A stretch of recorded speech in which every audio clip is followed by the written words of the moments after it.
Welcome to CBTSport.net Game of the Week.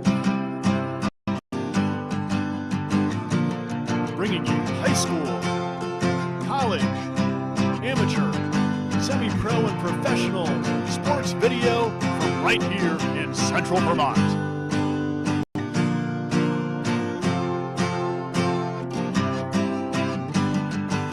Over a decade of local Central Vermont sports video action.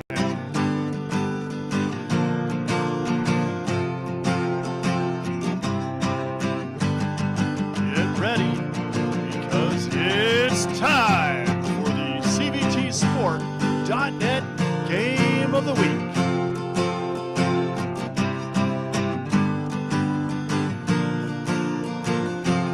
My daddy made this. Daddy! Spalding and U-32 boys and girls hockey games are made possible by 802 Credit Union on 265 South Main Street in Barrie, 802cu.com. Also by Preston's, located corner of US 2 and Gallison Hill in Montpelier. They want to see ya in a Kia.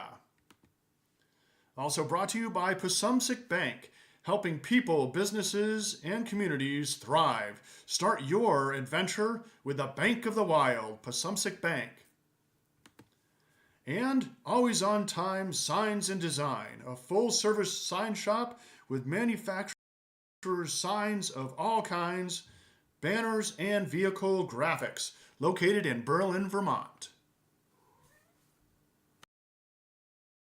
Vermont middle and high school students can start college for free at the Community College of Vermont. Get a taste of college life and learn about options after high school by attending an Access Day and enrolling in our Intro to College and Careers class. Juniors and seniors are eligible for 2 dual enrollment vouchers, each good for 1 free CCV course. And seniors can complete their last year of high school and first year of college at the same time through the Early College Program. They can even stay at CCV and earn a free associate degree through the McClure Free Degree Promise. Learn more at gotocollegevt.org.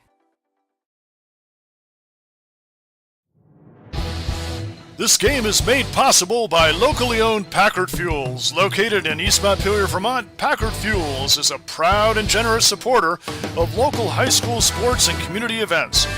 Packard Fuels, your provider of home heating oil and service with a friendly staff that greets you with a smile. Owned by Ellery Packard III, Packard Fuels, 802-262-3835. Packard Fuels, keeping you warm. Granite, coffee, manufacturing, food. It's not easy to make a living in Vermont. We really are the bank behind almost every industry. We care about businesses growing and succeeding because that success is our success. We're a billion-dollar bank made up of thousands of Vermont businesses. Our customers make fresh coffee for great conversations and pull us out of the ditch on a cold, snowy night. Wherever you are laying down your roots, taking a risk, building a dream, we're here. Tournament Specialties is a proud sponsor of Central Vermont sports. If you are in need of decorated apparel such as t-shirts, sweatshirts, hats, or outerwear, look no further. Tournament Specialties is located in Barrie and would love to work with you on taking your design to the next level. In addition to their embroidery and printing services, they now have a laser etching system that allows for custom etching on drinkware, leather, patches for caps, and other etching needs. Jeff would also be happy to discuss custom online storefront options for your organization. If you are looking for a creative way to fundraise, this has proven to work very well for many local teams and organizations. To learn more, email Jeff at tournamentdesigns@gmail.com.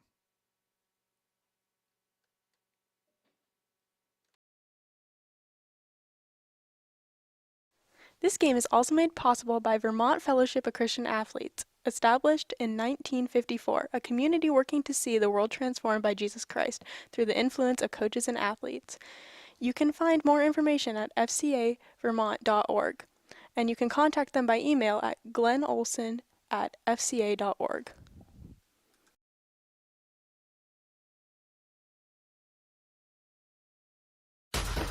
Do you have scrap metal taking up space in your home, business, or job site? Whether you're a contractor, electrician, manufacturer, service garage, or homeowner, Bolduc Metal Recycling is your local recycling expert, helping clean up junk piles, keeping Vermont green, and putting green in your wallet.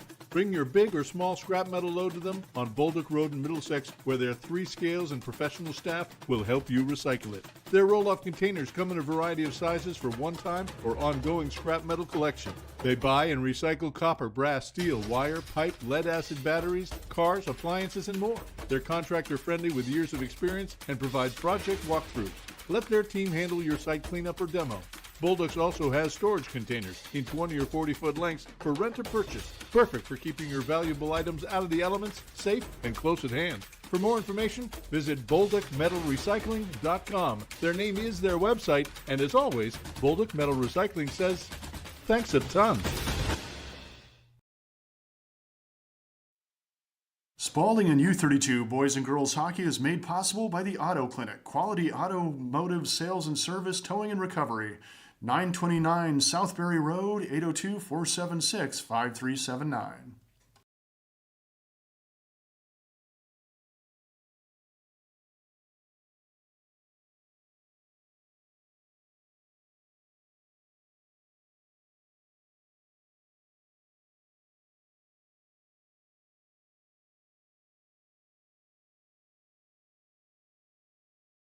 Welcome to the Central Vermont Memorial Civic Center. We are here live with CVTsport.net for senior night for the U-32 Raider boys, the last home game of the season officially on this ice here in Montpelier. They will have another home quote-unquote game next Wednesday at the Barrie BOR. So the face-off tonight, the matchup is U-32 Raiders against the Woodstock Wasps. Wasps come in at 2-14 on their season, though I'm sure that record does not show how hard they've played all season. U-32 coming in at 15-3. A tough loss here last Saturday against North Country, but they still keep the number 2 ranking or standings just behind Harwood, who has beat them a couple of times.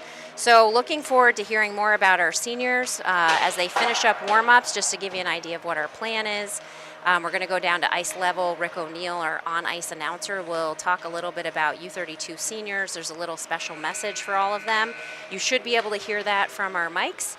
Then we'll do traditional starting lineups and the national anthem, and we'll be ready to go here in just a little bit. I'm joined tonight by Carl Parton, who's going to be doing color commentary and other things. He is the official face of CVTsport.net. Carl, what are you most excited about tonight? Oh, it's an emotional night, senior night, and it's always fun to watch this and to see the parents in there. And you can see the pride and the sorrow as they come onto the ice and greet their player. And it's going to be exciting. And, you know, we find sometimes that it can be difficult on senior night because of that emotion. A team that maybe you handled 5-0 earlier in the season suddenly comes up and really puts some pressure on you.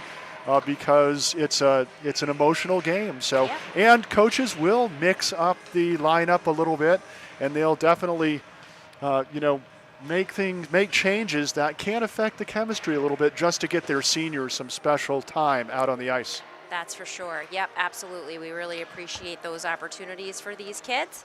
And I'm also joined tonight. Aiden Boyd is our producer, and Garrett Sisley on camera. So thanks for the whole CVT Sport team for coming out tonight here on Wednesday. So we are going to keep an eye out here on the lineups. We've heard the buzzer. We've got the captains doing their handshakes, and we'll go down to Rick in just a moment. I think for me, I'm most excited, or just a quick memory, all the memories of prior senior nights popped up in my Facebook today. So I'm even feeling a little hockey mom reminiscent. And while these aren't my kids, I've enjoyed watching them these last 4 years. It's amazing what AI can do now. That's right. It really is. Yes. There come the balloons out onto the ice, so we're getting close to this. It's looking forward to this one. Let's not take Woodstock lightly either. They've had a couple really good games against number 1 Harwood and number, I think, 3 North Country, 2 very tough teams. That's amazing. They were down by 1 goal late in the games and lost by 2 on empty netters, but they gave them some battles. Here comes Rick.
He set the program record for most goals in a game by a defenseman with 5 and is tied for 3rd all-time in the program in plus-minus at plus 84.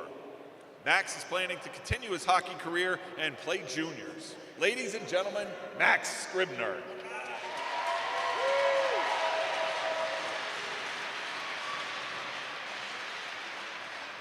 Our next senior, number 22, Maddox Heiss.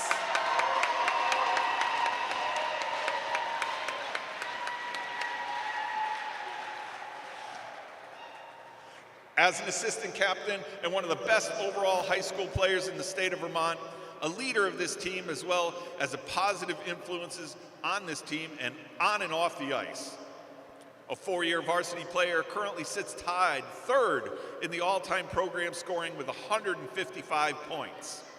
Currently sits 4th in the all-time program, goals scored with 73, and one of only 4 players to reach the 70-goal mark for their career. He currently sits 2nd in the all-time program in assists with 82, tied the program record for the most points in a game with 8, and set the program record with points in 32 straight games.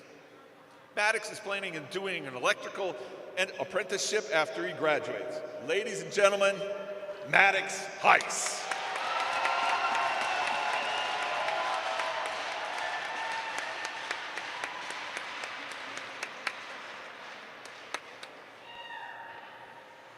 And our final senior, number 8, Colton Warren.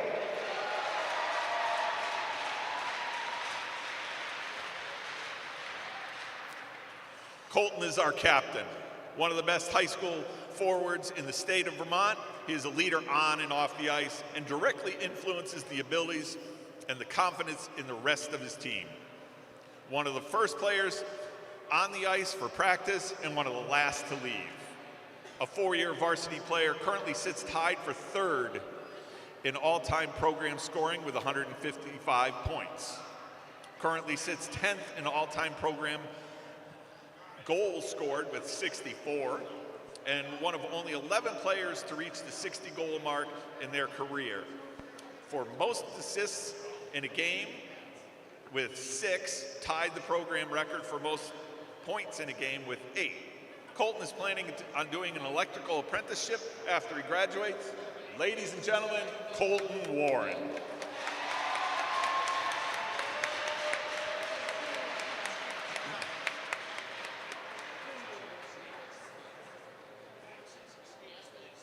Carl, that's some pretty impressive stats here for these U-32 guys. I love that Colton and Maddox are tied. They didn't really say that, but the 2 of them are tied for those points at 155, so that's pretty exciting stuff for them. Yeah, I thought it was pretty cool also that they're both Maddox and Colton, who make such an amazing team out on the ice, are both getting into electrical engineering or being electricians. What if they have a Heiss and Warren business someday, a partnership, electrical? I could see it happening. Yeah. They work so good on the ice. Why not wiring a house? Just continue that partnership. I also love for senior night traditions when there are siblings on the team. So for Maddox and Gage and Max and Jack Scribner too, to get their siblings out there for photos as well. Just a proud opportunity here for the parents. Sounds like Rick's about to do our intros for us. Fantastic. At left wing, number 8, Ian Coates. At center, number 25, Reed Already. And at right wing, number 19, Reese Harriman. Woodstock was coached by John Chamberlain, assisted by Eli Chenworth and Trevor White. And now, let's hear it for on defense, and also Costellas on defense starting, and in the goal is Dominic Palazzo, the junior goalie for Woodstock. Number 5, Max Scribner. On defense, number 6, Charlie Hackel.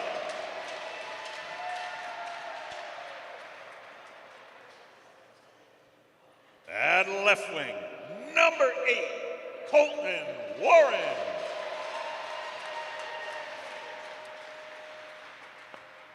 At center, number 22, Maddox Ice.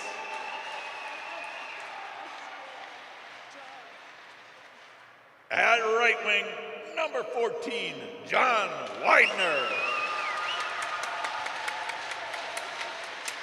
And in goal, number 32, Chase Pakel. In goal for the Wasp, and I apologize, Dominic Palazzo. Sorry, bro. Such a nice combination of experienced players and young players, and that usually equals a recipe for championship success. Absolutely. It'll be exciting to see what happens this next couple weeks.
As the players get ready to put their helmets back on, you may not recognize some of your usual numbers because apparently they've had some adjustments to their hair. You'll notice some blonde, some blue.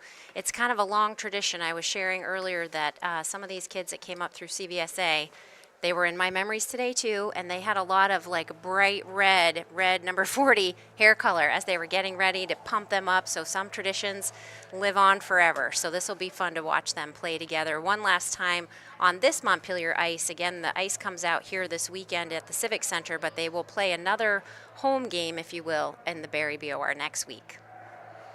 Yeah, we expect to see U-32 boys with 2, maybe 3 home playoff games, right? That would be very exciting. Or probably 2, I would guess, a quarterfinal and a semifinal if they get past the quarterfinals. I'm guessing with the number 2 or 3 rank, they'll probably get the bye in the first playdown round. Yep. There are just not as many teams as there used to be, too, so that makes the playoff bracket interesting. All of those that playoff information should be available next Thursday. Most teams completing their regular seasons next Wednesday night. So we'll keep an eye out on that and share any updates that we get. And Carl, to your earlier point, towards the end of the season, really anything goes. You've got teams that, they're out here to play, to get together, to have fun. They'll take on D1 teams, D2 teams, and really anything can happen this late in the season. So it should be a really great game. Talked to Coach John Chamberlain in his 10th year for the Woodstock Wasps. He talked about trying to contain number 8 and 22. Yeah. That's Heiss and Warren, of course. Also very, very worried about Max Scribner out of the back. So, he definitely has his eye on some tough players. And this Woodstock team is playing good hockey lately. We'll see what the Raiders can do against them. Yeah, absolutely. And honestly, if you're watching tape, and you always are, you're going to see 8, 22, and 5 over and over, just like those accolades we had right at the beginning. So game underway here, U-32 with possession at the moment, but good battle here at the red line, center ice. And I'm getting used to these guys. I appreciate that Colton has blue tape on his helmet, makes him stand out a little bit. We've joked that it's a little tricky to read some of their numbers, but we love these jerseys. So no icing call here. Maddox Heiss picks up the puck behind the Wasp net, passes to Warren. Maddox Heiss cuts through the middle here, looking for a pass, goes just past Max Scribner. Ooh, big hit there in the middle. John Widner, sorry about your pronunciation, John. It's Widner, we got you, is on the ice for U-32 on the forward line. U-32 keeps the puck in possession, might have hit the net there, but the play goes on. Now the 20 of Ben Runstein picks it up, but quickly back to U-32. That's a Raider goal for 15, Jack Scribner. That line must have just come out, or that portion of the forward line. Quickly steals the puck back, and the first goal goes to Jay Scribner. Nifty puck work there. Just weaved past the defense after making the steal and left the goalie in a puddle. Yes, yeah, good one, Carl. I like it. You've been watching a lot of hockey games. Appreciate that. I've been trying to listen to you and Jim. Got him faked, and then stuffed it in there at the end. So great goal there. Just a minute into this first period. 1:03 of the first period by number 15, Jack Scribner, unassisted. Unassisted. I am always so grateful to Rick O'Neill. I track the puck and tend to not see who had the puck last. It's tough, the second hockey assist, too. Yeah. I mean, it could be a minute before where that second pass comes in. Sometimes it's the goalie. You're definitely not paying attention to the goalie assist, but those are some of the coolest ones. So face off here now in the U-32 zone. And that's the second line out for U-32. Kitchen gets it on his stick, not quite able to clear. Now passed up and out by the Raiders. Jackson Scribner with the puck again, trying to make his way through traffic. Shot goes off there for number 20, and that is Liam Weller. Now Woodstock with possession of the puck. Nice long pass out from the 11 to the 6. Picks it up all on his own, way ahead of the U-32 defense. Great save by Chase Piquel. Weller with possession now, passes it back up to a U-32. Oh gosh, someone's stick went flying. That must have been distracting. Scribner working the puck behind the net. Now Kitchen, back to Weller. Oh, sorry, that is not Weller, that's Colton Warren. With the puck here, they've got it all pinched up against the boards. Still a player without a stick on the ice. Now he's able to pick that up. Colton Warren takes it all the way back to the red line for U-32 so they can set up, but it's turned over to the number 5 of Kyle Costales and kept in play here by the Wasps. Some fresh legs on the ice. Those long passes are always interesting, right? You're either going to have a real memory maker or it's maybe icing. Like the pep Jack Scribner's playing with right now. A lot of hustle there on the forecheck. Yeah, definitely. I think he plays hard like that all the time, probably trying to set himself up for, continued good efforts here as a U-32 Raider. Looks like no icing there. Somebody touched it, so now back on the stick of U-32. But a shot does go off, intercepted right in front of the net by Max Scribner. Scribner clears it out. Heiss had it for a second, but then quickly taken back by Woodstock. Looks like Woodstock will go for the dump and change here, get some fresh legs out while U-32 retrieves. You talked about watching film. I think I've noticed Woodstock trying to play a little bit physical, trying to mix it up a little bit. One person they're staying away from and not bumping into is Maddox Heiss, and that's probably from watching film. They know anybody who hits Maddox usually bounces off him like a ping pong ball. So not pick getting your battles. Not getting him angry and checking back is a good plan by the Wasps. Yeah, at least 5 minutes into this first period, right? You got a whole game to play. You might as well be here to enjoy all of that. Oh, just over the stick for U-32. Now big hustle back. It will be no icing. Woodstock gets there first in the battle of the puck race. Still with possession there, but a good effort by U-32 to clear that out. Somerville on that left wing for the Wasp has a lot of speed too. He can get up the ice. Yeah. It'll be interesting to see who stands out for Woodstock, right? We usually are able to tell within first few minutes who's going to be making the shots and having the speed. Oh, that's a Wasp goal. It goes right through the pads of Piquel there for number 11, Cole Little, if my vision is correct, Carl. Looked right to me, and that's a tough one. He kind of drooled through the 5-hole on that one, and Woodstock has a good plan. They're not possessing. They're doing quick passes, quick shots, getting it off their sticks quickly, not over-possessing, and it makes it tougher to defend. It does, yeah. They're not working so hard. They're just kind of letting it happen, putting some good efforts in there. The first period by number 11, Cole Little, assisted by number 9, Trevor Carl. All right, the assist goes to number 9, Trevor Carl. So when we talked about this, lots of hockey to play. And your season's winding down, right? You want to savor every minute. Good quick stick handling there by Warren, but intercepted by the captain, number 5 of Kyle Costales. Throws it all the way down. That'll go for an icing. Wow, but good hustle there by number 8, Ian Coates, to try to get there first. That looked like a CC Curtin move. I know the ref, or even Hannah Drury, our current senior, or not senior, current Raider skater. I know the ref's going to blow the whistle, but I'm going to go really fast anyway. Good chance to get into hockey conditioning. That's right. That's right. Stretch the legs, build up the endurance. Maddox Heiss throws one right out in front, but unable to get a shot off. That's Cam Lino with a centering pass over to Scribner. Heiss gets it back. Back to Warren, throws a pass on center, but it's intercepted by Woodstock, and they'll skate it all the way down. Another shot off there, but Chase Piquel handily grabs that one up. The shot was from Kyle Costales. Kyle is senior defenseman for the Wasps, has been on our minds here quite a bit already, making things happen. Yeah, we're not going to see a very deep bench for Coach Chamberlain and the Wasps at all. They're going to go about one line deep and one defender deep, and so you talked about a long game. Yeah. I think the third period will be the real tell in this one. Yeah, absolutely. All that endurance kind of either makes or breaks it in your third period. So play good, consistent, not overly played in the beginning here. Oh, huge scruffle in front of the net. Players going down, shots going off. Nothing in the net so far. Woodstock snaps it up at the red line. Costales again with the puck. Big hit for him. U-32 able to clear only momentarily. And now back on defense. That is Charlie Piquel, sorry.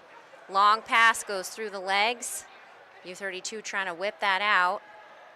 Some good speed here, no icing. Good pressure into the boards. U-32 second line trying to make something happen. And now again back on the sticks of the Wasp. That's number 6 for Marshall Somerville. He skates it all the way down and gets a shot off, saved by Piquel. Good pace of play so far, Carl. Lots of back and forth. Yeah, Coach Locke has to be happy looking at Piquel out there, having a freshman, knowing you've got 4 more years of a reliable goalie that you can just build your team around, even after graduating some superstars this year. Absolutely, and Chase has stood on his head. He's made a lot of highlight reels so far this season, and thanks to your coverage. Pretty sure they're picking up coverage from the CVTsport.net to share on CAX and some other places. It's exciting stuff. All right, face off in the far zone.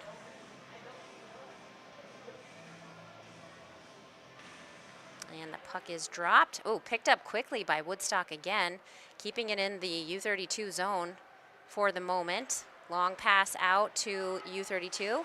Oh, they're gonna have to clear up here for the offsides, and they do.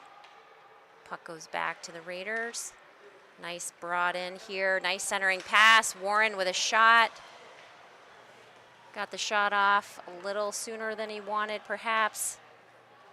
Now Woodstock with an opportunity to clear again.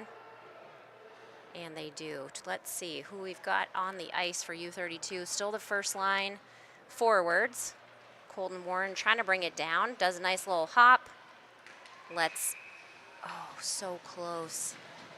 Offsides. They get so excited. Yeah, Lino tried. He tried to stay on. He was dragging that toe, but it's so key, right? You're watching your teammate. Your teammate's got the puck. They've got the control, and that does happen. So the faceoff just outside the Wasp zone here. Trickles into the Wasp zone all the way. Nice little check there by Kitchen. Keeps it in the zone, but then cleared out by Woodstock. A lot of back and forth here. A lot of neutral zone play today. Now deep in behind the the Raider goal.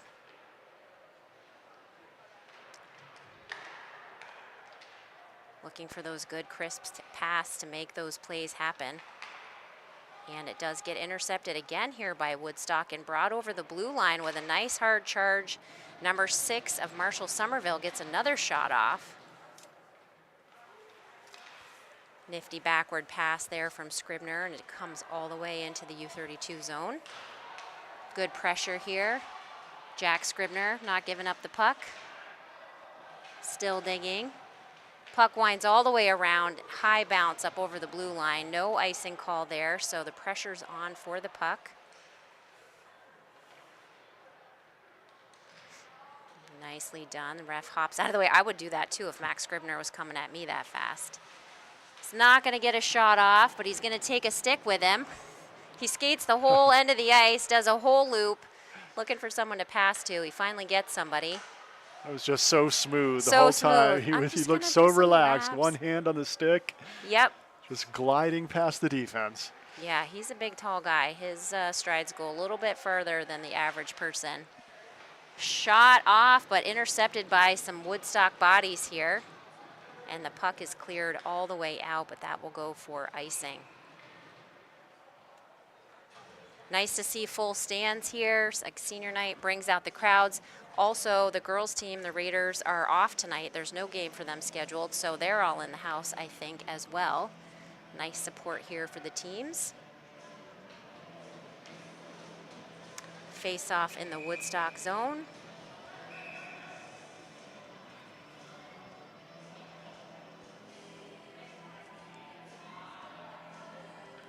Everybody gets set, puck drops.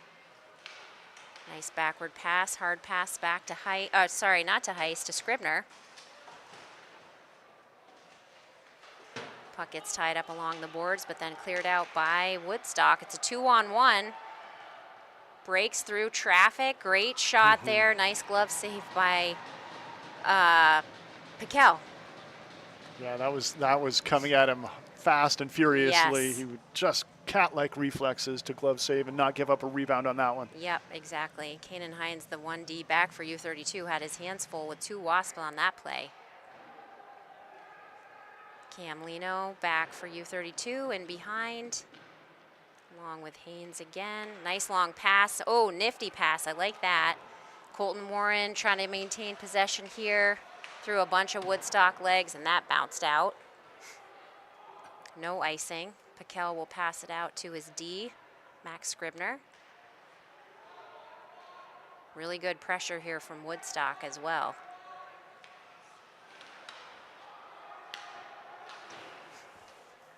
Puck goes back through the neutral zone a couple of times here. Picked up by Heiss. Breaking pass gets taken back by Woodstock, and then a couple of U-32 players run into each other.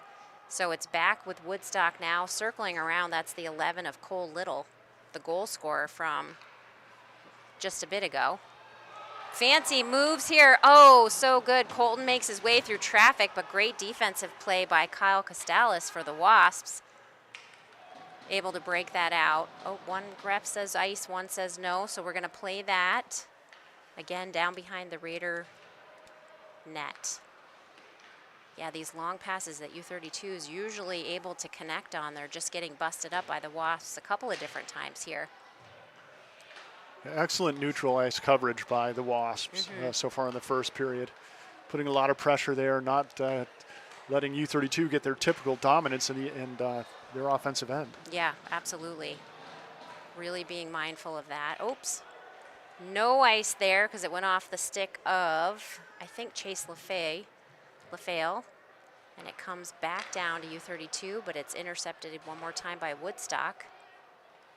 Number 19 is Chase again. LaFale gets the puck. Circling through, he's got pressure. Puck is just cleared out, so Woodstock will have to tag up, get back on sides, and then they can re-enter the zone. Kitchen with a long pass, grabbed up by the number 11 of Little. Another shot off, bounces off Piquel and out. No ice on that. That was a good call. Ooh, huge hit for Woodstock. Nathan Nance for U-32 gets the squeeze on that one. Timed that intersection perfectly. Yeah. Yeah, a little revenge check. Yeah. Oh, boy. Now getting rowdy. There's an arm up. Bodies are flying. I thought he blew his whistle, but it must be sorry, I almost said my work. My work's getting a penalty. U-32 has drawn the penalty on this one, a delayed penalty against U-32. How often do we see it that the first team to make the hit gets away with it and starts to get a little more Yep. reckless and rowdy, and then the penalties picked up by the retaliation team. Yeah, all the time. That's been really the scene here all of this season. It's got to be so tough to be a ref, right? Like, checking in men's hockey is totally legal. Check, check, check, check. And so that's why I'm not a ref, but it's hard to tell in these cases. So U-32 is going to be a man down, 5-on-4 here for 2 minutes. And I missed, because I was yapping, I missed the call, but I assume it was cross-checking or interference or something along those lines, because it's in my blind spot, Carl. Shot goes off. Piquel's able to defend that. Woodstock maintains possession. Heist tries to just lob it right out, but it's kept in play by Woodstock. They're holding that blue line tight here, setting up in the left corner. Number 11 of Little just circling and really being a menace to U-32 defensemen, trying to wiggle away with the puck, and he does. This is a chance for the short roster of Woodstock to get a little rest, too, just sitting around the outside at the points, waiting to get that shot off. Just hanging back. That was a great kick save there for Piquel. And U-32 is able to clear it out, but just momentarily. I don't think they're going to try to make a line change here. Just a minute into the U-32 penalty. Warren picks it up, does a little dazzle. 11 for Little for Woodstock, steals it back, but now back to Warren. I always want it to be as far away from the goalie as possible, especially on a shorthanded situation, right? Woodstock picks it up at the center line, brings it all the way back into the U-32 zone. Finally, U-32 able to clear that all the way down. Looks like some folks will change. This is a really long shift for the Raiders on this penalty kill.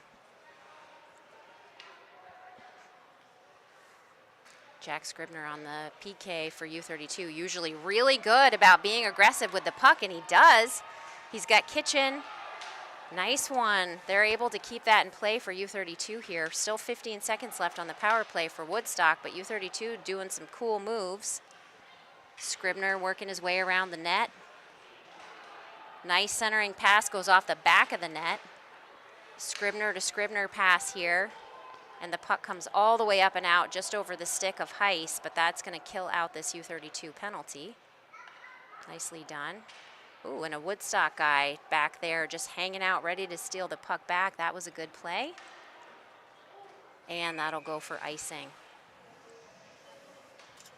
Heiss is usually really good about being all the way down there as well. Like, I know we're going to get a whistle, but... So just a minute 20 left to go in this first period. Excellent pace of play, really good action back and forth for both teams. Tied at 1-1.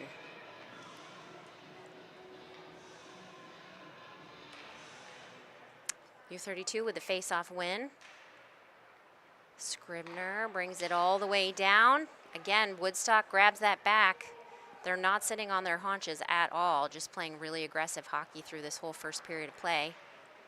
Colton Warren tosses it out.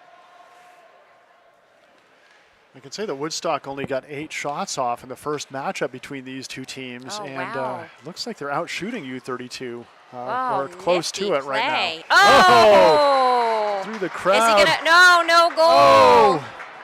Wow. It was kicked by a Woodstock player, but Leno knocked it in with his stick.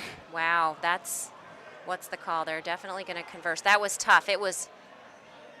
Oh, they're going to give a cross-checking. Okay, there's a lot of action happening right in front of our camera here with Garrett. Lots of things going on. The whistle and the shot were like really, really close, Carl. So that's a fair call by the refs. Lots of play. It could have been underneath. So just a lot to digest. I feel like we got to just take a pause here. But number 11, Little, one of the stronger players we've seen. Good effort from all Wasps, but Little has had a lot of activity on the ice. He's going to sit for 2 minutes. Cross-checking. Yeah, if you have to take a penalty, taking a penalty just before the puck goes in is a good trade. Yeah, that's true. That's a really good point. Yep, there was a lot happening in that last 10 seconds. We love CVT Sport for the video recap. In the moment. Super fancy. Okay, so U-32 on their first power play of the game. Just 47 seconds left in this first period. Almost kept in by Scribner. Max Scribner's back at the blue line for U-32, and as has been customary for him, he might just try to skate it all the way up through. Nope, back pass. He's got Kitchen. Puck is cleared out by Woodstock and brought all the way back down to the Raider zone. Jack Scribner with a long pass here. Oh, big open ice hit for the Wasps. We've got, let's see who's there. Oh my goodness, that was a hard shot directly into his own bench. Everybody ducked, everybody's all right. That's why we have helmets. Beautiful shot there by Max Scribner. Great save by the goalie Palazzo, and that is time. The ref, hands up, everybody stop. It feels like Best Bakers, whatever those contests are, time is up. So recap of the scoring, we had a goal in the first period for each team. The first goal by U-32's Jack Scribner, unassisted early in the game, and then the goal from Woodstock was from Little with an assist by Trevor Carl. So this is going to be a fantastic game. Woodstock will come back on the penalty kill for about 1:11 seconds. We'll get the shot count so far and be back with you in just a few minutes.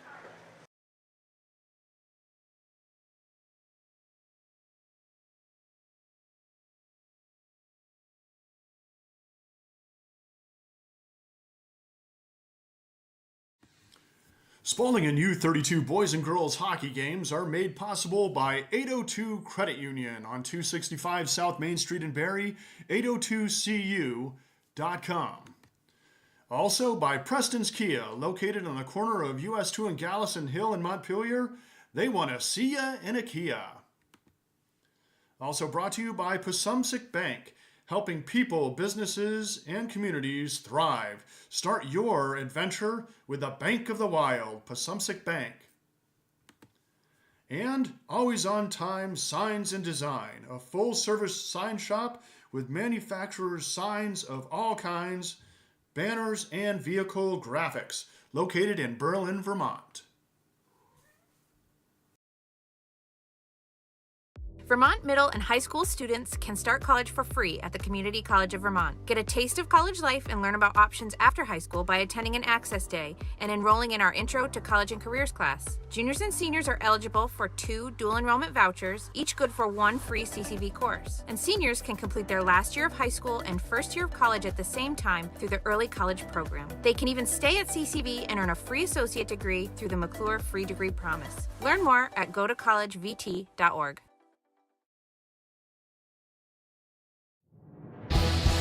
This game is made possible by locally owned Packard Fuels. Located in East Montpelier, Vermont, Packard Fuels is a proud and generous supporter of local high school sports and community events. Packard Fuels, your provider of home heating oil and service with a friendly staff that greets you with a smile. Owned by Ellery Packard III, Packard Fuels, 802-262-3835. Packard Fuels, keeping you warm.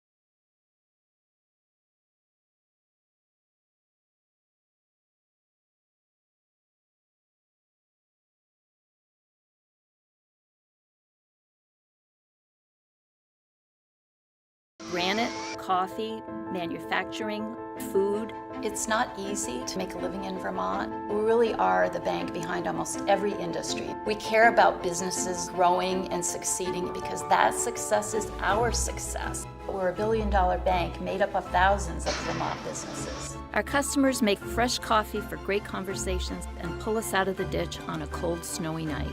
Wherever you are laying down your roots, taking a risk, building a dream, we're here.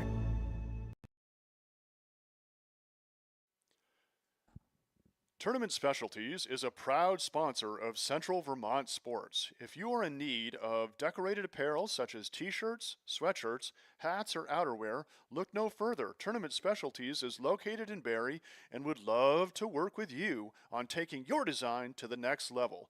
In addition to their embroidery and printing services, they now have a laser etching system that allows for custom etching on drinkware, leather, patches for caps, and other etching needs. Jeff would also be happy to discuss custom online storefront options for your organization. If you are looking for a creative way to fundraise, this has proven to work very well for many local teams and organizations. To learn more, email Jeff at tournamentdesigns@gmail.com.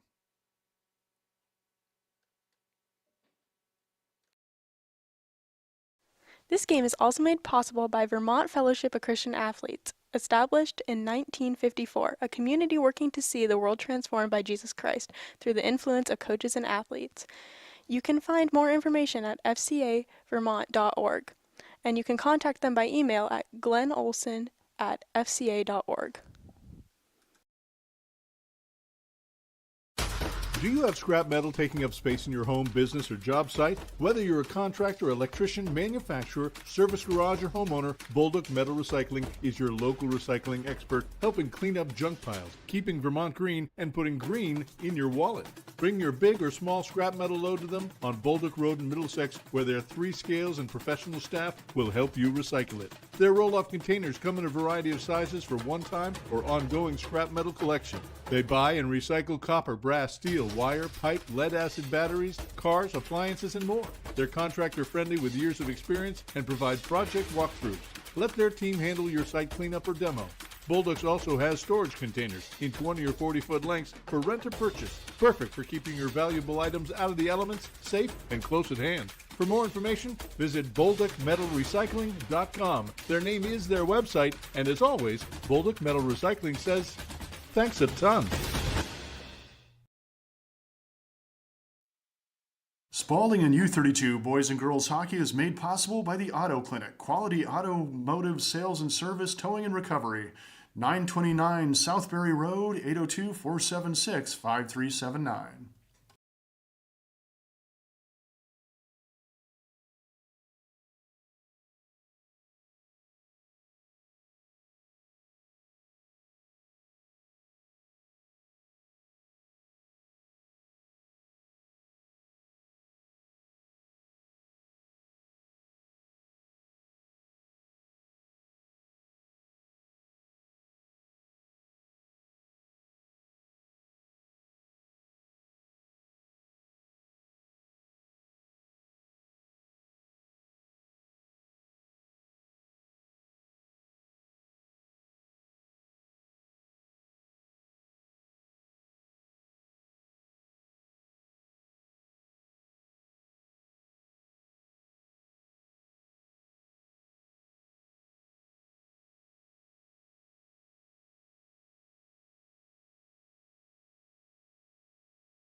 All right, welcome back to the Central Vermont Memorial Civic Center. We're going to be ready for the puck drop on period 2 of the U-32 Raiders versus the Woodstock Wasps.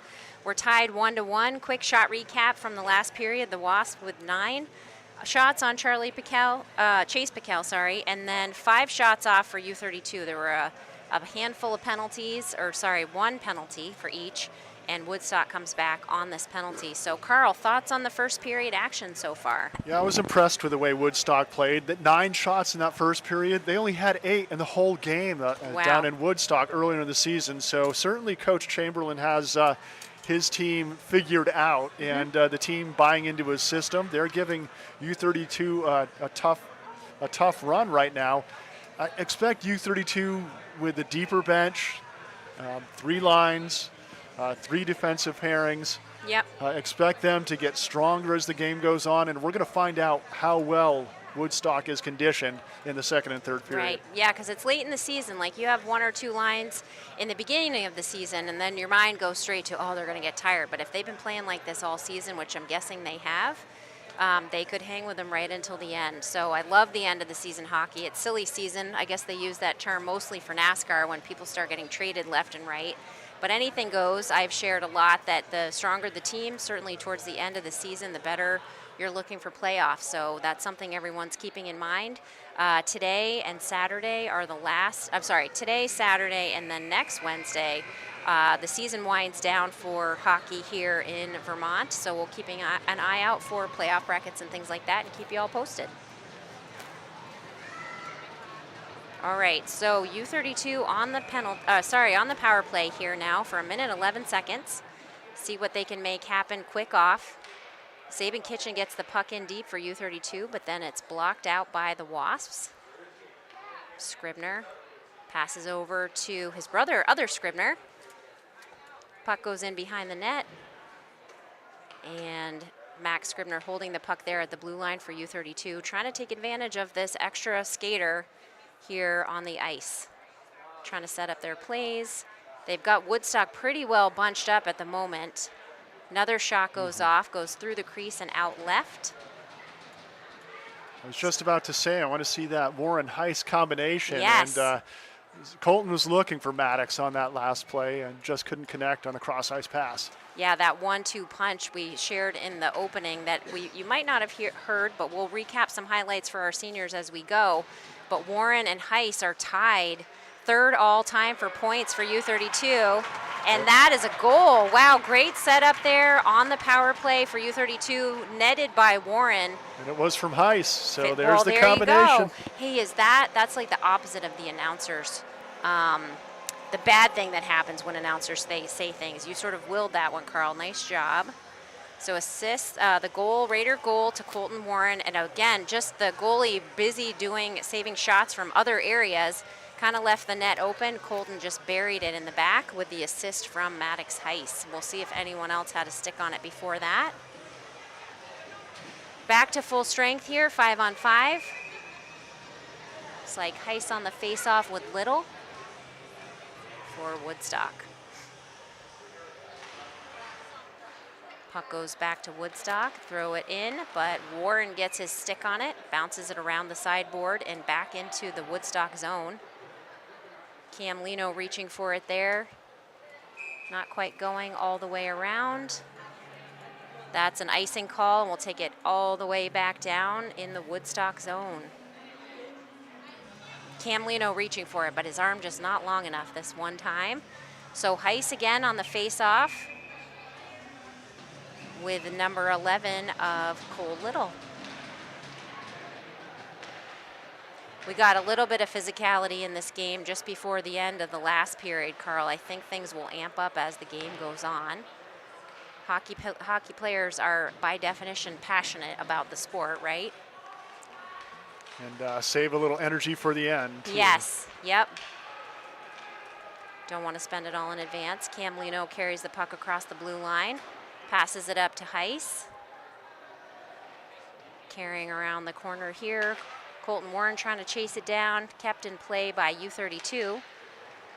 Warren kind of all over the place right now. Nifty back pass doesn't quite connect. U-32 will need to tag up, get back on sides. I didn't realize until maybe 2 weeks ago that Max Scribner had only played hockey here at U-32 for 3 years. He's obviously a very talented player, so must have played elsewhere just prior to that. Scribner racking up his 103 points in just 3 seasons here as a Raider. That must have been a nice treat for Coach Locke to have him show up. Yeah, exactly.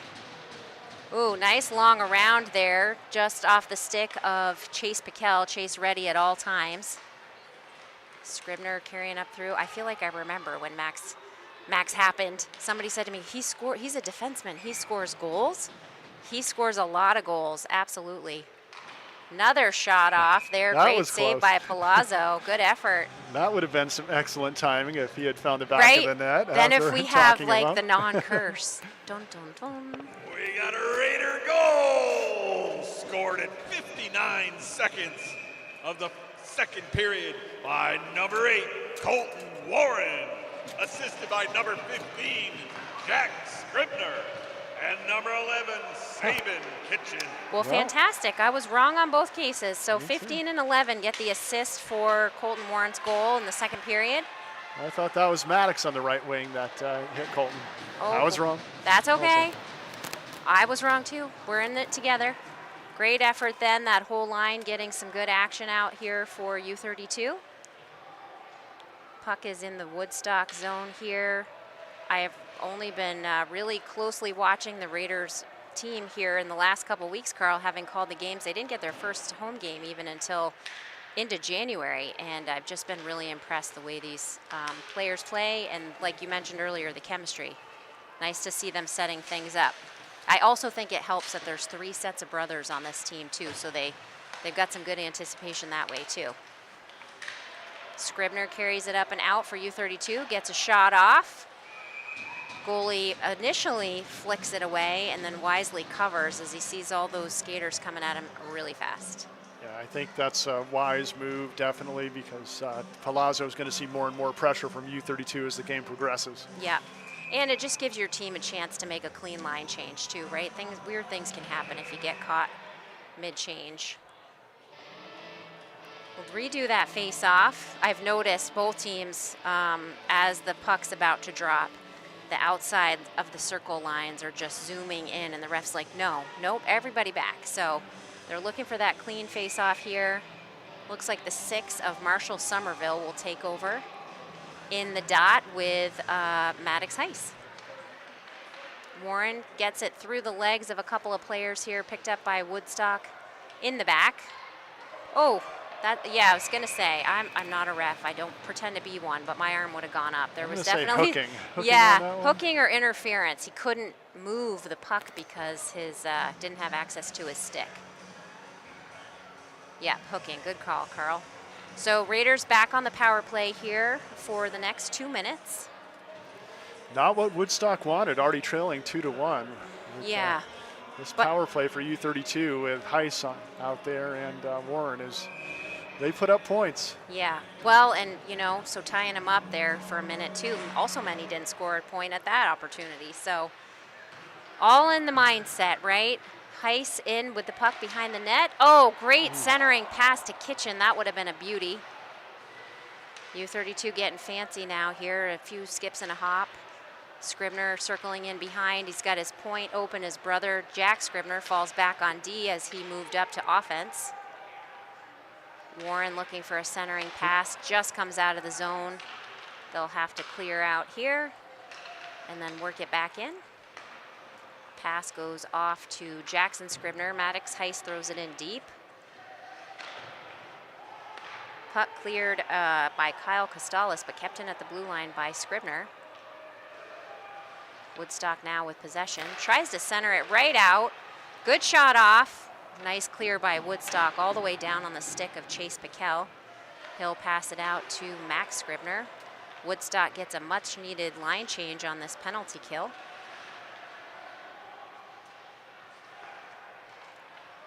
And keeping the play moving. Scribner trying to get a shot off. Skates through multiple people. One-timer. Well, wasn't that just gorgeous? Those are the things you like to see. Great effort by U-32. They were cycling through. Sticks on the ice, Carl. This hockey mom's always going to say sticks on the ice. And Colton Warren just lasers that thing into the back of the net. Now, I think coming into this game, Warren and Heiss were tied for the all-time Raider lead for points, and Warren has tallied a couple points here in this one. Yeah, they're tied for third in all-time points, which is crazy. It's like 155 points. So I wonder every time. And we have another trying to set Raider each other up. goal. Scored at 5:09 of the second period by number 8, Colton Warren. Assisted by number 15, Jack Scribner. And number 22, Maddox Heiss. All right, I knew Maddox was in there somewhere. They just all touched the puck so many times before the shot went in. Great save. Nice setup on the play there by Woodstock. Shot zings in from the blue line. Looked like that was off the stick of Kyle Costales. And Chase Piquel with the beautiful glove save there. I saw Max and Jackson's mom coming in, Amy. She is a pure joy and often will call the games on her phone when we're away. And so appreciate her so much for that and her knowledge of the game. It's got to be really special to have two boys on the same team. And then also for senior night, gets a little extra sad, if I had to guess. Woodstock carries it all the way in behind their own goal. Good speed here by the number 5 of Kyle Costales. He's had a lot of good hockey plays tonight. Tries to dribble that through traffic. And we're going to get a penalty on U-32's Jackson Scribner. And you know what? They had dispossessed Costales. They had the play won, and it was just a little push in the back. That shouldn't have happened. Yep. Then we're going to actually get sorry to interrupt you, Carl. There was a little extracurricular from the Woodstock player after the play. Chucks the stick. So we're going to have matching penalties here, 4-on-4 for the next 2 minutes. I did see that. I didn't know if the ref was going to call it or not, that little retaliation. So we talked about the retaliation for sure. And actually, we have 5 on the ice for U-32, so maybe they'll do 5-on-5 with matching. I think the coach has a question. Definitely the Woodstock player was tripped there. But then the aftermath of those kinds of things can be very interesting. So yeah, sorry, forgive me. 5-on-5. Matching penalties, 2 in the box.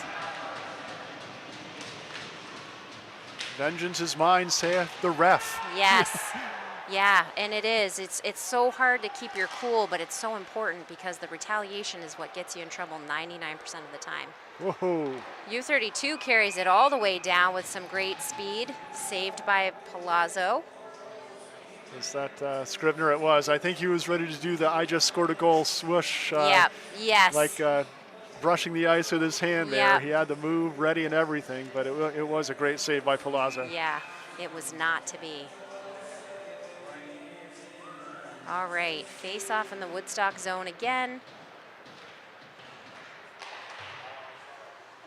And U-32 keeps it in play. Long pass to Charlie Piquel. Charlie gets a shot off from the blue line, saved again by Palazzo. We had some really nice things said by coaches at the start of this game. We have some incredible talent in the senior class for U-32. I shared, if you're friends with me on Facebook, I shared some updates on those. Really neat to see all those highlights for these guys. And also Nikki Heiss and Kobe Heiss have 2 kids on this team, freshman and senior, with Maddox engaged. So that's, again, got to be super cool to have. Speaking of Maddox, he gets a shot off, goes behind the net, centering pass to Cam Lino, number 4. Was that Cam number 4? Yep. And back out. So, Jess, I think what we'll do between the second and third period, we did have a technical difficulty for want me a to couple read of the reads. Between the second and third period, we'll read the 2 that we missed. Fantastic. That sounds great. There's a lot of pieces and parts, and our team here at CBT Sport does all the hard work. I just stand here and talk for a couple of hours, but they're really the magic behind everything that happens. Good stuff. All right, so puck drop here in the Wasp zone. I feel like I got to check myself on the jersey numbers because every so often I think it's someone and then it's not. Good battle here behind. Woodstock tries to clear it out, comes to the point. Scribner gets a really hard rocket off. It bounces off the boards and knocked into net. That's a Raider goal. And it might have been, I think it is, number 4. Camelino's coming through the line here first. We'll get the double check from our friend Rick. But I believe that is the goal scorer for this 4th goal for the Raiders. Yeah, that was a rocket. It bounced so far out on the blue line that the backboards get the assist along with Max Scribner because Lino just buried it after that. Nobody expects it to come out into the crease off the board. No. Scored at 7:05 of the second period by number 4, Camden Lino. Assisted by number 5, Max Scribner. Oh, big mid-ice collision there. Everybody's up, incidental contact. Little now with the puck. He'll have to clear out and get his team to clear out so they don't get offsides. And Woodstock back with the puck here, 25 to number 20. Brought in on net here by number 11. Little's had a busy day today, a lot of action for him today.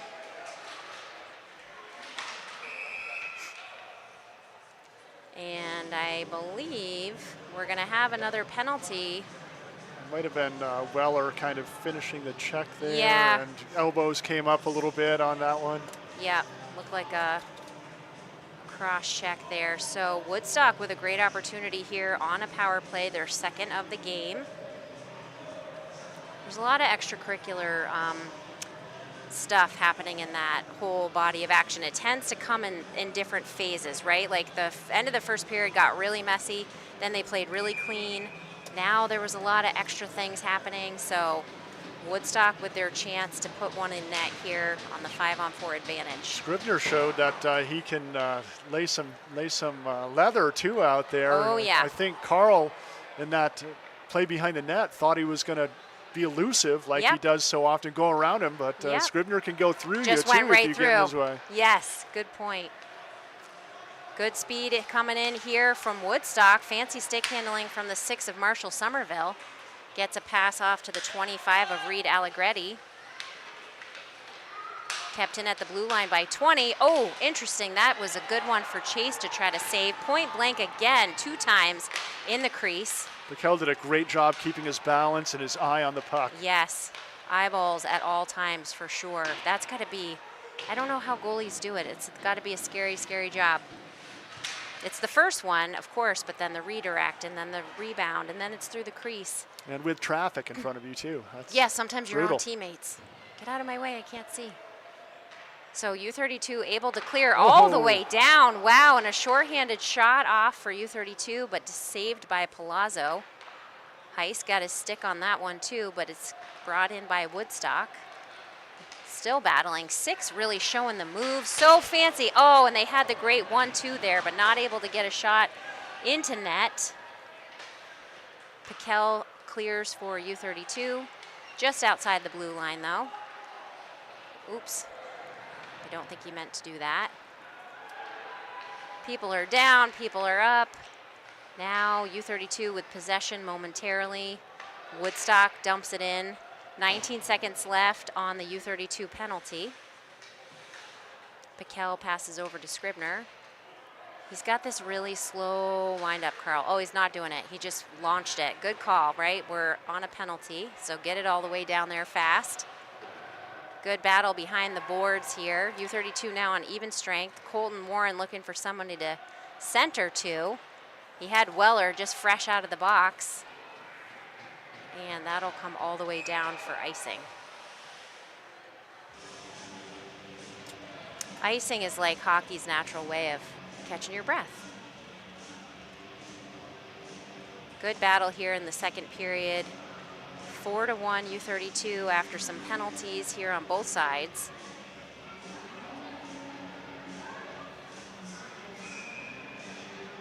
Jackson Scribner will take the face-off with senior Reed Allegretti. Bouncing puck through the legs, still bouncing. Jack Scribner knocks it down here. Sorry, that's not Jack. That's the 19 of Chase LaFale. I think I would have Chase figured out by now. He pops up all over the place. Now Kitchen through traffic, taken back by Woodstock, kept in at the blue line. Still battling, still kept in at the blue line. What a shot. A rocket for Scribner off the blue line there. LaFale comes in deep to help out. Brought back, oh, great save there by Palazzo. And another. Ooh. A bouncy one, good call. Just throw it down and cover it up. And got it in the chest, but a good cover up after Yeah. that. That was a tough Knowing angle. where it is, how many times I've seen goalies, they know they had it, make the initial save, and then where does it go? The other night at the U32 girls game against Spalding, Sierra Audette was in goal for U32 for her first full game, and it went in her leg pad. So she knew she had it, but she couldn't find it anywhere. So U32 working the puck behind the net. Maddox Heiss picks it back up. Warren pinches at the blue line to keep it in. That's Piquel. Camlino back there for U32 as well. This is where you get to make your jump ball call, Carl. It's hockey, but they've had it over by the boards. Now the whole team's in. Yeah. I used to tell my grade school soccer kids when they were bunched up like that, pretend there's a skunk there. When I yell skunk, Yeah. you're bunched up and you want to spread out. That's They need great. to bunch out. They Yeah. need to spread out on that one. That must have been really effective. Little kids was. not big fans of skunks.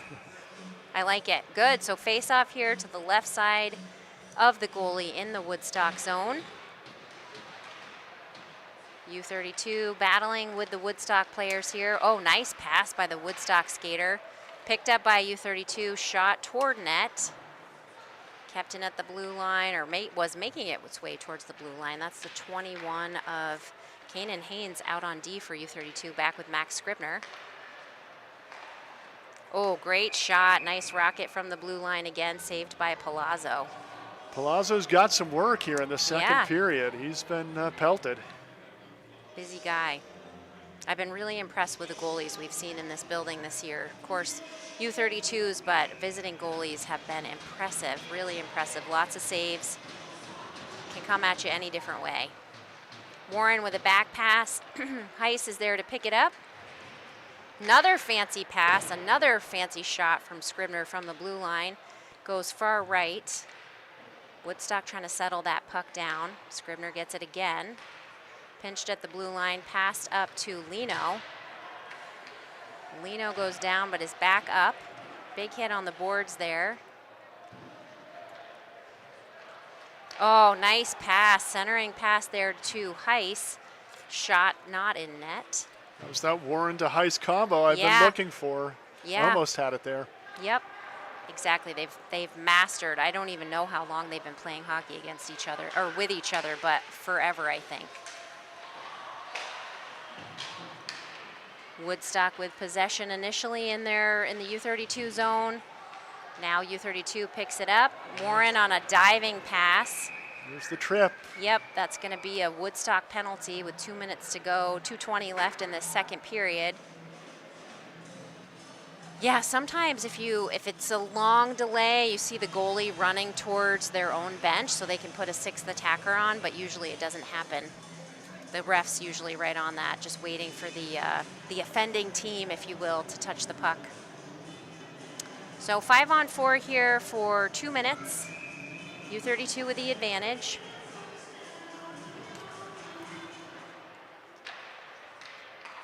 Oh, puck bounces up and over the blue line and the stick of Scribner.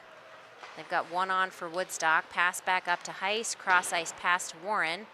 Intercepted by Scribner, thrown in behind the net. Woodstock gets there first. Now back to Warren, little dump pass around the boards to Jackson Scribner. He's looking for the wraparound, trying to set something up behind the net. Oh, to his brother. Oh. That's a Raider goal. Scribner from Scribner, well done. Upper left-hand corner, beautiful shot by Max. Very nice. That's a proud mama moment when that happens. 5 from 15 and maybe some others. I'm going to say Colton Warren might have got the second assist. We'll see if I'm right this time. Yeah? I got the Heiss one wrong. I'll see Well, if I that's get good. this one. No, I bet you got it. The Woodstock goalie Palazzo just had his hands full on those penalty kills, extra shots. 13:08 of the second period by number 5, Max Scribner, assisted by number 15, Jack Scribner. Nice one. See, it's starting to get a little bumpy out on these waters. The 13 for U-32, Nathan Nance, is on the ice. And he's got Colton Warren trying to make his way to the puck. Big hit for Nance. He's leaving his mark out there on the ice. Warren in deep behind for U-32. Well, no second assist on that last goal. No. We're going to see if they watch CVTsport.net later tonight and change that statistic. That's right. Make an update to their call. Beautiful kick save there for Chase Piquel. Nance now on a break. Coming out around into the zone, deep on his own. Passes off to Warren, picked up by Heiss. Comes through the blue line here and out for Woodstock. Woodstock with an opportunity again. Number 6 with the no-look shot, trying to fake out Chase Piquel. That's Marshall Somerville. The sophomore forward from Woodstock has had a really great game today. A lot of impactful young players Yeah. for Woodstock. We've got Cole Little, only a freshman, and Somerville, a sophomore. So this guy's getting a lot of time. They're going to be the future stars here for Woodstock, for Coach Chamberlain to build around. Absolutely. And that's it, right? You enjoy the moment of the years you're in, and then by this time in the season, you're already thinking about that next bunch, whether it's youth hockey, high school hockey. I'm sure they do it at all levels, but you just got to savor that moment of this team and these people here with you right now. Unless you don't have a goalie, then you start to freak out. Then you got to go find one and train them and spend time with them in the summer. Woodstock back in our youth hockey days. Woodstock and the group, the former Black Bears group, which was CVSA, a lot of state championship battles between these two teams. I'm sure there's a lot of family in this mix that have played over the years as well. Woodstock with a high shot up. That was the 21 of Kanan Haynes batting that down for U-32. Kitchen on the scramble here. And there's an arm up. What is the call here? Interference. That's going to be a Woodstock penalty. And there was only 2 penalties in the first period. Yeah. I think I've counted 5 or 6 now here in the second period. And it's interesting. I don't know that I saw that, Carl. I'm sure I didn't see what they saw because that's their job, and I'm just watching the puck. But might have been the check into the bench. Yep. there. Little pinch off there. Kitchen took that hit and kept on cranking. So 15 seconds left in this second period. Woodstock finding themselves on the penalty kill again for 2 minutes. U-32 leads 5-1. Quick bouncing shot. Behind the back pass. Scribner will try to get one more shot off here. Palazzo all stretched out, covers up. Nice save. You always got to feel for the goalie. Goalies hardly ever draw the penalty, but they get most of the pressure when this happens. Great effort there by Palazzo. Goalies are a tough breed. I don't think they mind. No, it's what they're built for. That's why when they're 5, their parents are like, "Are you sure? Are you sure you want to play goalie?" All right, probably the last face-off here as time winds down in the second period. Recapping goals super quick here for the Raiders. They scored 4 in the second period. We had a goal, number 8, so Warren from Jack Scribner. And then we had Warren again from Jack Scribner and Maddox Heiss. The 4th goal was Max Scribner, and then the last goal was, did I not write that down? Yeah, still. No, sorry, Cam Leno from Max Scribner, and then the last goal was Max Scribner from his brother Jack Scribner. Super cool. All right, Carl, so which 2 do we need to recap on the seniors? First 2, I think we got Maddox and Colton, so it's the first 2 players that skated out, so it would be Max and John. All right, so our senior accolades from Coach Shane Locke, as well as some other folks I'm sure assisting here. So number 5, Max Scribner, as an assistant captain and one of the best high school defensemen in the state of Vermont, with incredible skill, vision, and overall dominance from his position, has been enjoyable to watch over these past few years. A 3-year varsity player, currently sits 9th in all-time program scoring with 103 points, currently sits 1st in all-time program goals with 49, and assists 54 by a defenseman. He set the program record for most goals in a game by a defenseman with 5 and is tied for 3rd all-time in program plus-minus at plus 84.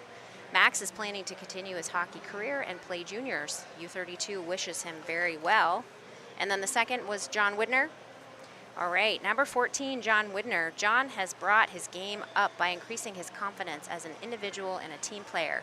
His hard work and practice has been brought forward to the game and in life. A 4-year varsity player with 3 goals, 4 assists, plus 9 in 49 career games. John leads the team this season in shooting percentage at 100%. John is planning on doing an electrical apprenticeship after he graduates, and U-32 wishes John well. So that's a recap on our senior program, our scoring, and all that. We'll be back here in just a few minutes to finish out period 3.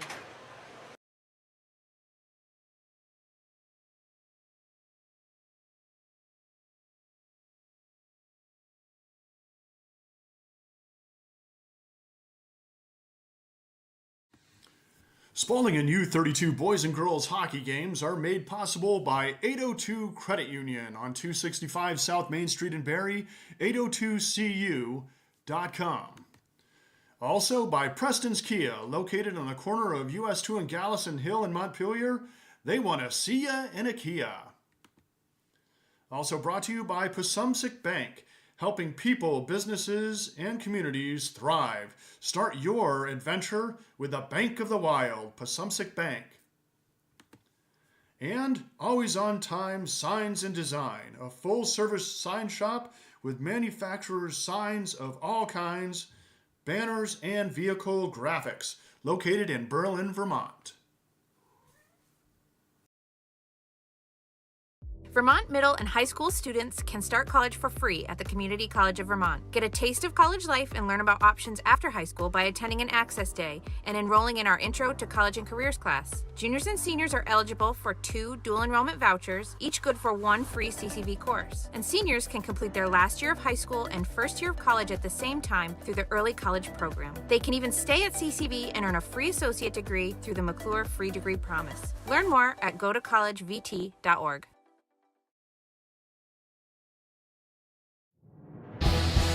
This game is made possible by locally owned Packard Fuels. Located in East Montpelier, Vermont, Packard Fuels is a proud and generous supporter of local high school sports and community events. Packard Fuels, your provider of home heating oil and service with a friendly staff that greets you with a smile. Owned by Ellery Packard III, Packard Fuels, 802-262-3835. Packard Fuels, keeping you warm. Granite, coffee, manufacturing, food.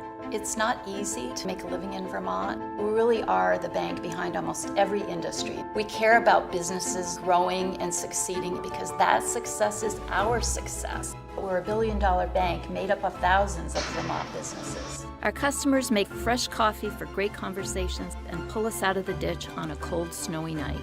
Wherever you are laying down your roots, taking a risk, building a dream, we're here.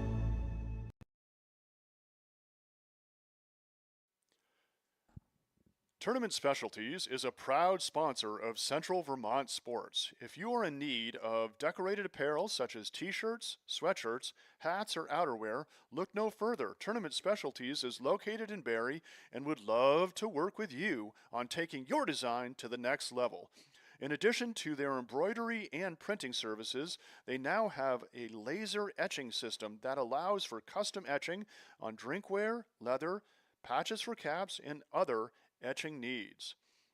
Jeff would also be happy to discuss custom online storefront options for your organization. If you are looking for a creative way to fundraise, this has proven to work very well for many local teams and organizations. To learn more, email Jeff at tournamentdesigns@gmail.com.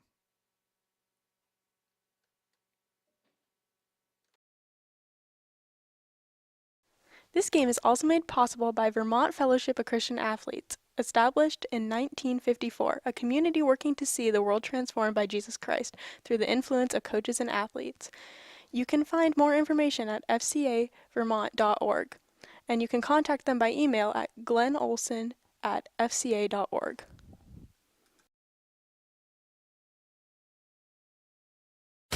Do you have scrap metal taking up space in your home, business, or job site? Whether you're a contractor, electrician, manufacturer, service garage, or homeowner, Bolduc Metal Recycling is your local recycling expert, helping clean up junk piles, keeping Vermont green, and putting green in your wallet. Bring your big or small scrap metal load to them on Bolduc Road in Middlesex, where their 3 scales and professional staff will help you recycle it. Their roll-off containers come in a variety of sizes for one-time or ongoing scrap metal collection. They buy and recycle copper, brass, steel, wire, pipe, lead-acid batteries, cars, appliances, and more. They're contractor-friendly with years of experience and provide project walkthroughs. Let their team handle your site cleanup or demo. Bolduc also has storage containers in 20 or 40-foot lengths for rent or purchase. Perfect for keeping your valuable items out of the elements, safe, and close at hand. For more information, visit bolducmetalrecycling.com. Their name is their website, and as always, Bolduc Metal Recycling says, thanks a ton. Spalding and U-32 boys and girls hockey is made possible by the Auto Clinic, quality automotive sales and service, towing and recovery. 929 Southbury Road, 802-476-5379.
All right, welcome back to Period 3 action between the Woodstock Wasps and the U-32 Raiders here on CVTsport.net.